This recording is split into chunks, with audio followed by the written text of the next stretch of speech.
When we talk about machine learning, at least at Elastic and my former place, Endgame, we were using ML in a very unique way, in my opinion, and that is to be able to collect and sort through tons of different tactics and techniques, some of which Endgame actually authored. So it was really easy to understand because we had the developers right there. And obviously, the majority were not. Probably 98+% were things that we had either found or we knew about or had some access to, that type of stuff. So what we were doing with ML was to basically play a game of 20 questions with any particular binary or executable or program or file or whatever, just call it a file. And that is, we would say, oh, we have this file. It's a Word doc. Okay, it's a Word doc.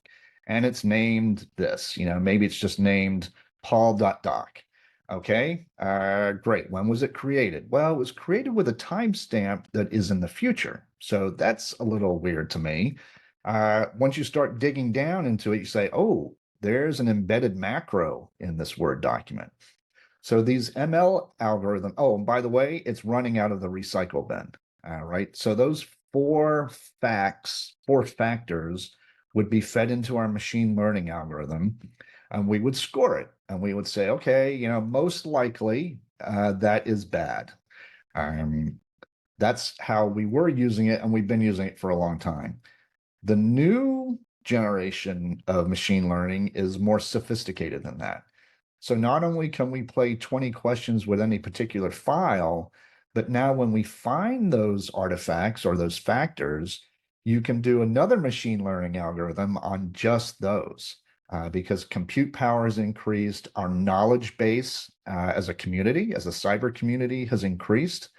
So we now have a much better way to say, oh, it's running out of the recycle bin. What other files have we seen that run out of the recycle bin? And you can do that analysis.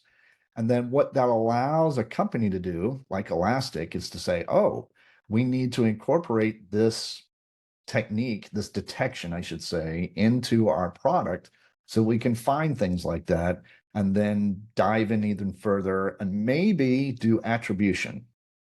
So we can say, oh, if a group is doing this, typically your average attack groups, both sophisticated and not, they have like a sweet spot of tools that they use. Everybody has their favorite tool. It's like if you're building a house, you have your favorite hammer. Your dad might have given you that hammer 30 years ago. We all have our favorite sets of tools. And that's good because you get really good with those tools.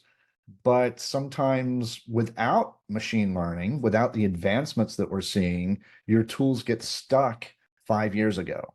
So, yes, they were very good 5 years ago, and they still find a lot of stuff, but they're not finding everything because guess what? The attackers have those same tools. The attackers have those same hammers, right? They have the same hammers. They can RE, they can reverse out those tools and be much more sophisticated in their downstream attacks.